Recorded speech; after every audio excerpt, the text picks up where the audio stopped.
Hi guys, welcome back my YouTube channel and मैं आराध्या शर्मा। चलिए भाई शुरू करते हैं अपनी आज की क्लास को। तो कल की क्लास में हम क्या पढ़ रहे थे? भारतीय इतिहास। क्या पढ़ रहे थे? भारतीय इतिहास। ठीक है, आज उसी को हम आगे बढ़ाएंगे। कल की क्लास में थोड़ा सा जान लेते हैं हमने क्या पढ़ा था।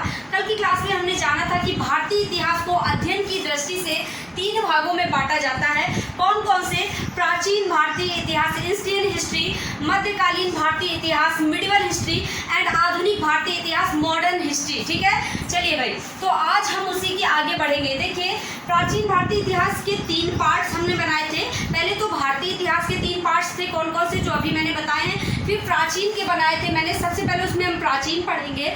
तो प्राचीन के भी हमने 3 पार्ट्स बनाए थे, प्राग ऐतिहासिक काल, आद्य ऐतिहासिक काल और ऐतिहासिक काल। ठीक है, जहाँ पर प्राग ऐतिहासिक काल में लिखित विवरण प्राप्त नहीं था, आद्य ऐतिहासिक काल में लिखित विवरण प्राप्त होने के बावजूद पढ़ा नहीं जा सका, और ऐतिहासिक काल में लिखित विवरण भी प्राप्त था और उसे पढ़ा भी जा सका। ठीक है, इसके बाद हमने पाषाण युग की संस्कृति को जाना था। आज हम उसी के आगे जानेंगे प्राचीन भारतीय इतिहास के स्रोत। ठीक है, तो हेडिंग डाल लीजिए, प्राचीन भारतीय इतिहास के स्रोत। प्राचीन भारतीय इतिहास के स्रोत। ठीक है, सबसे पहले हम जानेंगे प्राचीन भारतीय इतिहास के स्रोत कौन कौन से थे। फिर उसके आगे आज की क्लास में हम पढ़ेंगे ऋग्वेद। ठीक है, क्या पढ़ेंगे? ऋग्वेद। चलिए भाई, तो सबसे पहले तो प्राचीन भारतीय इतिहास के स्रोत देखिए। नंबर 1, प्राचीन भारतीय इतिहास के स्रोत जो हैं इन्हें 3 भागों में बांटते हैं। कौन कौन से? नंबर 1, ऐतिहासिक धर्म ग्रंथ। ऐतिहासिक धर्म ग्रंथ। ठीक है, नंबर 2, विदेशी यात्रियों का विवरण। विदेशी यात्रियों का विवरण। ठीक है, एंड नंबर 3, पुरातत्व संबंधी साक्ष्य।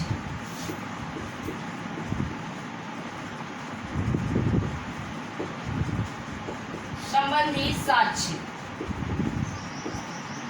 ठीक है, ये 3 पार्ट्स हैं। कौन कौन से? प्राचीन भारतीय इतिहास के स्रोत, इसके 3 पार्ट्स हैं। कौन कौन से?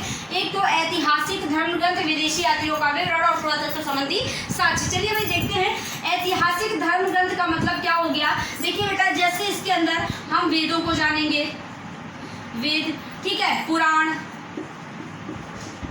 रामायण, महाभारत, उपवेद। तो इस तरह से ये जो सारे के सारे हैं ना, वेद, पुराण, रामायण, महाभारत, उपवेद, इन सब से हम धर्मों की जानकारी लेंगे। ठीक है, कि हमारे प्राचीन भारतीय इतिहास के धर्म किस तरह के थे। जो प्राचीन भारत था हमारा, वहाँ पर किस तरह के धर्म थे, किस तरह के वेद थे, वेदों में किन किन देवताओं को मान्यता दी गई थी, किन किन देवताओं को ज़्यादा माना जाता था, या गायत्री मंत्र कहाँ से लिया गया। ठीक है, इस तरह की हम सारी चीज़ों का यहाँ पर सारी चीज़ों का अध्ययन करेंगे।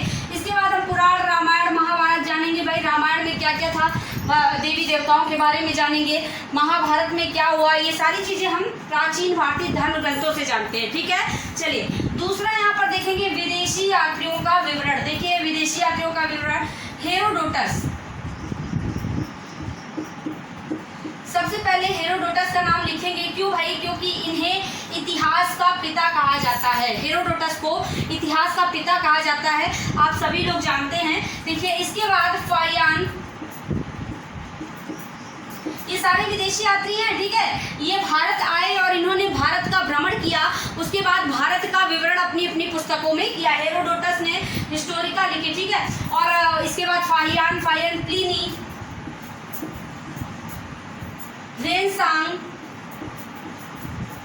ठीक है, इस तरह से बहुत सारे विदेशी यात्री आए। ये तो मैंने कुछ के नाम लिखे हैं। बहुत सारे विदेशी यात्री भारत आए और इन्होंने भारत का भ्रमण किया और भारत का विवरण किया अपनी अपनी पुस्तकों में। ठीक है, उनसे हमें जानकारी मिलती है कि आखिरकार उस समय का भारत कैसा था, प्राचीन भारत में किस तरह के शासक हुआ करते थे, इन लोगों ने क्या किया। भाई वो उस टाइम का इतिहास, उस टाइम की जो प्रकृति है उसके बारे में लिखा, किस तरह की प्रकृति थी, किस तरह के शासक थे, किस तरह का शासन करते थे।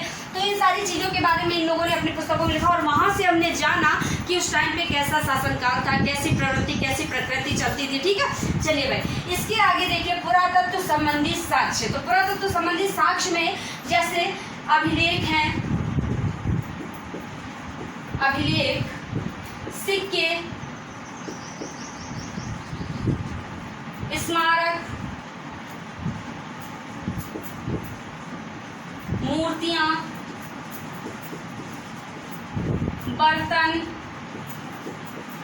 ठीक है, ये सारे के सारे जो है ना, इस तरह से हमने पता लगाया जो पुरातत्व संबंधी साक्ष्य जो पाए गए, जैसे कि खुदाई हुई तो सिक्के मिले, अभिलेख मिले, कुछ स्मारक बने हुए मिले, कुछ मूर्तियां पाई गई, कुछ बर्तन इस तरह के पाए गए। तो यहाँ से हमने पता लगाया, हम लोगों ने अनुमान लगाया। अच्छा भाई अभिलेख मिले तो हम लोगों ने अनुमान लगाया उस टाइम पे लोगों को लेख लिखवाने का बहुत शौक हुआ करता था, है ना। लोग पत्थरों के लेख लिखवाते थे, खंभों पर लिखवाते थे, दीवारों पर लिखवाते थे। ठीक है, तो इस तरह से अनुमान लगाया लोगों को लिखने का और लिखवाने का बहुत शौक था। ठीक, सिक्के मिले, सिक्कों से हमने अनुमान लगाया। देखिए कई सारे सिक्के ऐसे मिलते थे जिन पर कहीं नंदी का चित्र अंकित है, कहीं शंकर भगवान का चित्र अंकित है, कहीं किसी शासक का चित्र अंकित है। तो हम लोग जाने कि भाई शंकर भगवान का चित्र देखा, अच्छा उस टाइम में शंकर भगवान को मान्यता दी जाती थी। नंदी मतलब लोग नंदी से भी परिचित थे। ठीक है, तो इस तरह से जानवरों की, देवी देवताओं के चित्र अंकित करवाए जाते थे सिक्कों पर। तो वैसे हमें जानकारी मिली। जैसे कि समुद्रगुप्त को आपने सुना है कि समुद्रगुप्त ने अपने सिक्कों पर अपना स्वयं का वीणा बजाते हुए चित्र अंकित करवाया था। ठीक है, तो इस चीज़ से लोगों ने क्या अनुमान लगाया, जब समुद्रगुप्त की वीणा बजाते हुए तस्वीर देखी सिक्कों पर, तो लोगों ने अनुमान लगाया कि इसका मतलब समुद्रगुप्त जो था ना वो बहुत संगीत प्रेमी था। ठीक है, संगीत से प्रेम था इसीलिए तो वीणा, नहीं तो कोई क्यों भाई ऐसा करेगा। ठीक है,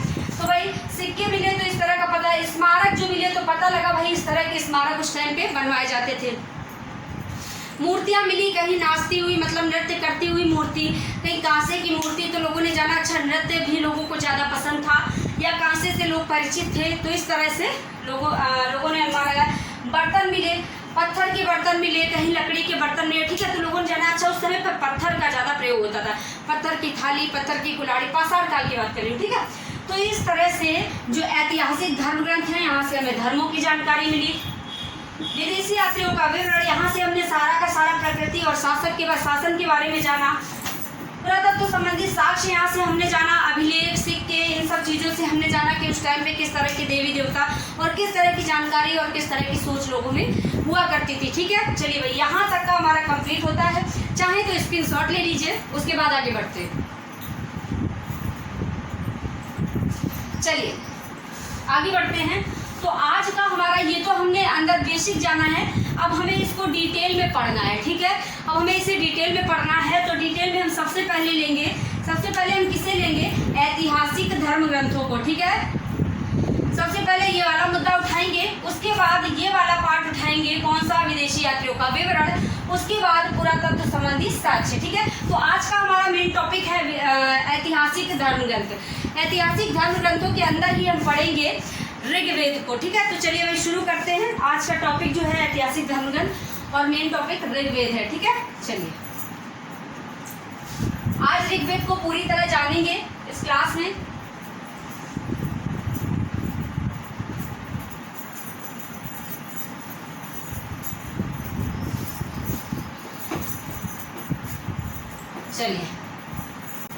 चलिए तो हेडिंग डालिए, धर्म ग्रंथ एवं ऐतिहासिक ग्रंथ। क्या डालेंगे, धर्म ग्रंथ एवं ऐतिहासिक ग्रंथ। ठीक है, चलिए तो इसमें हम जानेंगे कि हमारा जो भारत का सर्व प्राचीन धर्म ग्रंथ है वो कौन सा है। तो देखिए पॉइंट वाइज लिखिएगा, पॉइंट डाल करके। पहला पॉइंट है भारत का सर्व प्राचीन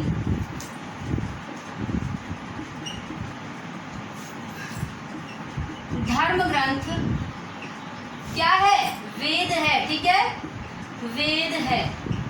ठीक है, इसके संकलन करता, तो देखिए इसके संकलन करता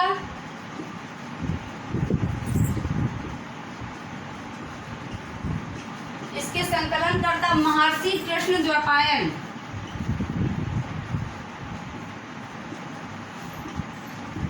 कृष्ण द्वैपायन वेद व्यास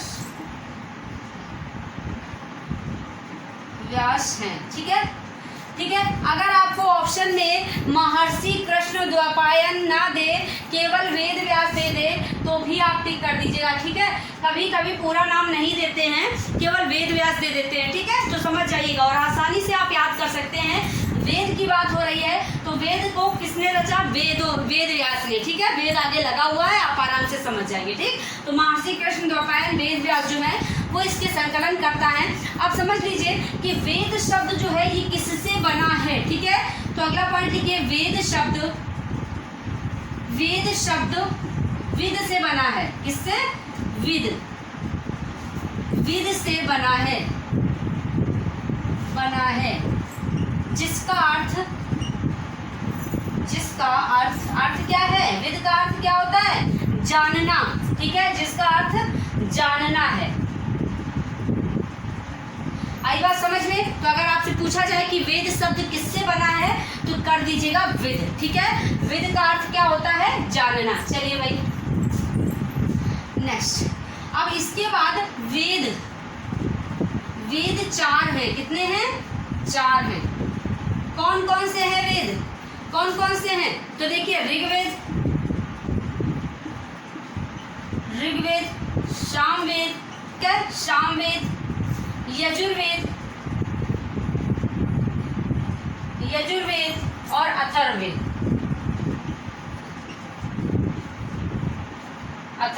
ठीक है, चलिए भाई, तो ये 4 वेद हैं, ये क्रम है इनका, ऋग्वेद, सामवेद, यजुर्वेद और अथर्ववेद। इसी क्रम से आप जानेंगे। इसके बाद पढ़ते हैं, इसमें से भी हमें सबसे पहले पढ़ना है ऋग्वेद को। किसे पढ़ना है?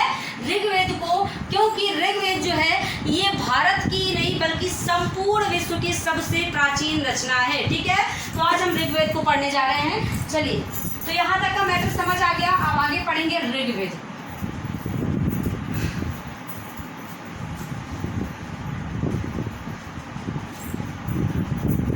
हेडिंग डालिए ऋग्वेद।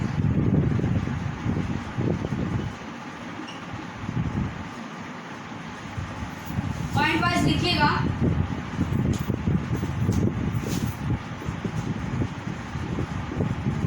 ऋग्वेद भारत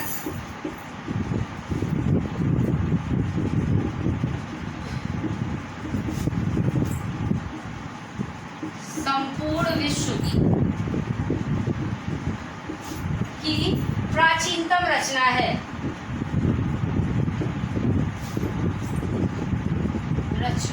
ठीक है, ऋग्वेद भारत ही नहीं बल्कि संपूर्ण विश्व की प्राचीनतम रचना है। ओके, नेक्स्ट पॉइंट लिखिएगा। ऋग्वेद, इसे ऐसे ही कर देती हूँ। ऋग्वेद के रचयिता, ऋग्वेद विश्वामित्र द्वारा रचित है। विश्वामित्र द्वारा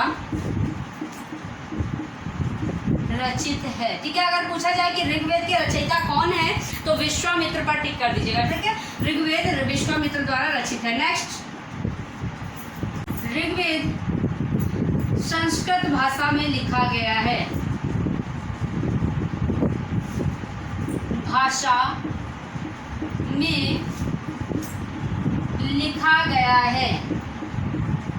ठीक है, ऋग्वेद जो है ये संस्कृत भाषा में लिखा गया है। ठीक है, आगे बात समझ में। चलिए, ऋग्वेद में 10 मंडल, 8 अष्टक,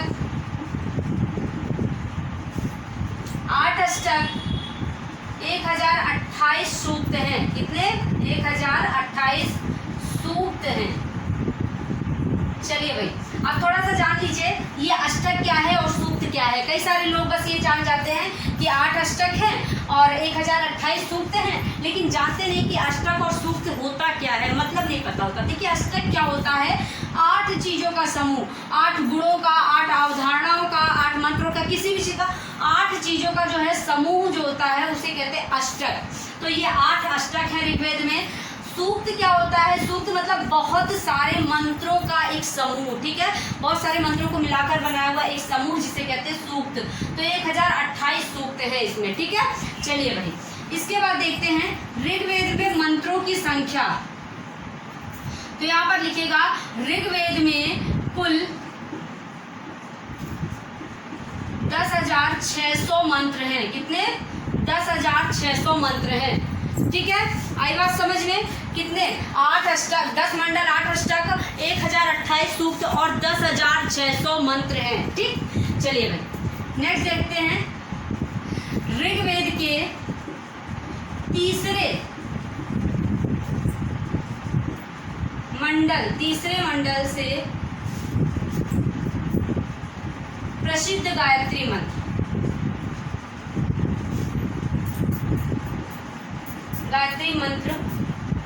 लिया गया है। ठीक है, गायत्री मंत्र कहाँ से लिया गया? ऋग्वेद के तीसरे मंडल से प्रसिद्ध गायत्री मंत्र लिया गया। गायत्री मंत्र किसे समर्पित है? तो गायत्री मंत्र सूर्य देवता सावित्री को समर्पित है। ठीक है, तो यहाँ पर लिखिएगा गायत्री मंत्र सूर्य देवता सावित्री को समर्पित है। ठीक है, सूर्य देवता सावित्री को समर्पित है। आई बात समझ में? चलिए इसके बाद में ऋग्वेद में इंद्र को सर्वशक्तिमान मतलब सर्वशक्तिशाली देवता माना गया है। ठीक है, इसको मैं नोट नहीं कर रही हूँ, आप लिख लीजिएगा, समझ लीजिएगा। ऋग्वेद में इंद्र को सर्वशक्तिमान जो है देवता माना गया है, सर्वशक्तिशाली देवता माना गया है। और ऋग्वेद में 33 देवी देवताओं का उल्लेख किया गया है। ऐसे ही बता दे रही हूँ, 33 देवी देवताओं का उल्लेख किया गया है। यहाँ पर इंद्र के लिए 250, इसको लिख लीजिएगा। इंद्र के लिए 250 तथा अग्नि के लिए 200 ऋचाओं का उल्लेख है। ठीक है, ऋचाओं का उल्लेख। ठीक है, ऋचाएं क्या होती हैं? ऋचाएं क्या मतलब? भजनों का भजन, ऋचाओं मतलब भजन। ठीक है, तो 200 ऋचाओं का उल्लेख इसके लिए, अग्नि के लिए, और इंद्र के लिए 250 मतलब 250 ऋचाओं का उल्लेख है। क्योंकि इंद्र जो है वो ऋग्वेद में सबसे सर्वशक्तिमान मतलब सर्वशक्तिशाली देवता माने गए हैं। ठीक है, ठीक है। नेक्स्ट देखिए, सोम देवता का उल्लेख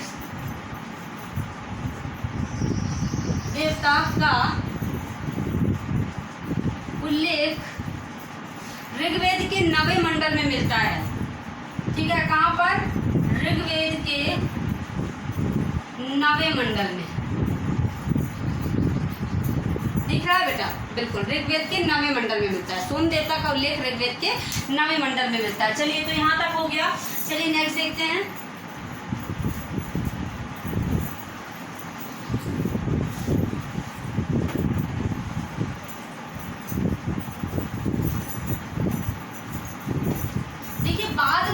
मंडल जोड़ा गया, कौन सा? मैंने कहा था कि ऋग्वेद में 10 मंडल हैं। कितने हैं? 10। अभी तो मैंने 9वें मंडल की बात करी है, तो 10 मंडल हैं। तो सबसे अंत में कौन सा मंडल जोड़ा गया? अगर आपसे कहा जाए कि ऋग्वेद के सबसे लास्ट में कौन सा मंडल जोड़ा गया, तो आप बताएंगे 10वां मंडल मतलब 10वां मंडल। ठीक है, तो यहाँ पर लिख लीजिएगा।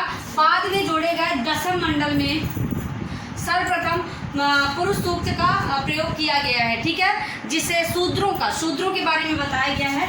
बाद में जोड़े गए 10वें मंडल में शूद्रों का उल्लेख है। शूद्रों का उल्लेख मतलब शूद्रों की जानकारी मिलती है। ठीक है, जिसे पुरुष सूक्त के नाम से जाना जाता है, जिसे पुरुष सूक्त के नाम से जाना जाता है। ठीक है, पुरुष सूक्त के नाम से जाना जाता है। पुरुष सूक्त, देखिए ये जो 10वां मंडल है ना, यहाँ पर सूत्रों का उल्लेख किया जाता है। देखिए पुरुष सूक्त जो है वहाँ पर पुरुषों के 4 वर्णों का उल्लेख किया गया है। 4 वर्ण कौन कौन से? देखिए, ब्राह्मण, क्षत्रिय, वैश्य और शूद्र। ठीक है, ब्राह्मण, क्षत्रिय, वैश्य और शूद्र। ब्राह्मण की उत्पत्ति कहाँ से मानी गई है? ब्राह्मण की उत्पत्ति मुख से मानी गई, मुख से, ठीक है। कहाँ से हुई है? मुख से, क्योंकि ब्राह्मण जो है वो सर्वश्रेष्ठ है, ठीक है। ब्राह्मण जो होते हैं वो बुद्धिमान भी बहुत होते हैं, दिमाग भी बहुत होता है। तो ब्राह्मण की उत्पत्ति मुख से, क्षत्रिय की उत्पत्ति भुजाओं से, वैश्य की उत्पत्ति जंघा से और जंघाओं से, और शूद्र की उत्पत्ति पैरों से मानी गई है, ठीक है। चलिए नेक्स्ट आगे देखते हैं। ऋग्वेद, ऋग्वेद का उपवेद, ऋग्वेद का उपवेद धनुर्वेद है। क्या है? धनुर्वेद है। ऋग्वेद का उपवेद धनुर्वेद है, याद रखेंगे इसे, ठीक है।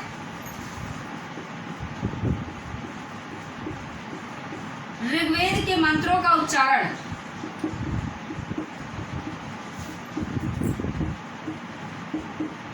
ऋग्वेद के मंत्रों का उच्चारण किसके द्वारा, कौन करता है? होत्र ऋषियों द्वारा किया जाता है। किसके द्वारा? होत्र ऋषियों द्वारा।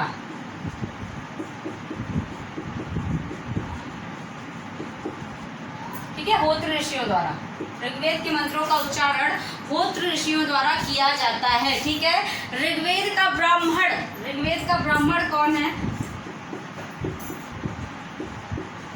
ऋग्वेद का ब्राह्मण, ऋग्वेद का ब्राह्मण जो है ये ऐत्रेय एवं कौशिकी, ऐत्रेय एवं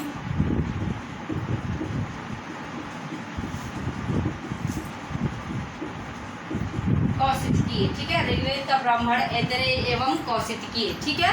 तो भाई ऋग्वेद जो है, ऋग्वेद में 10 मंडल हैं, 10वां मंडल बाद में जोड़ा गया, जो जानने वाली बात है, ठीक है। जहाँ पर शूद्रों का उल्लेख है, जिसे पुरुषोक्त के नाम से जाना जाता है। ऋग्वेद का उपवेद जरूर याद कर लीजिएगा, धनुर्वेद है। ऋग्वेद में मंत्रों का उच्चारण कौन करता है?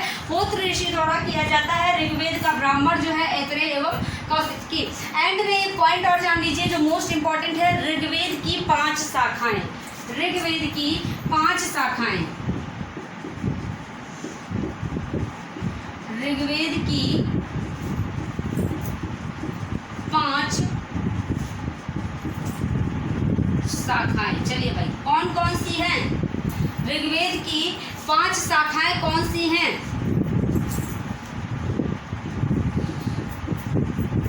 शाकल्प, ठीक है। कौन कौन सी हैं? शाकल्प। Number 2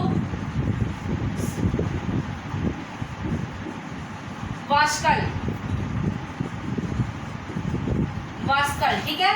number 3 Ashvalayan, Ashvalayan. Number 4 संखायन।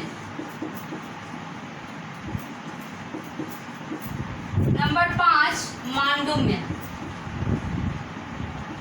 मांडुम्य, ठीक है। तो ये 5 शाखाएं हैं ऋग्वेद की, इनको आप ट्रिक से भी याद कर सकते हैं, ऐसे साकल, सकल, सकल से साकल बन जाएगा। सकल जो है वास्तव में, वास्तव से वाष्कल बन जाएगा।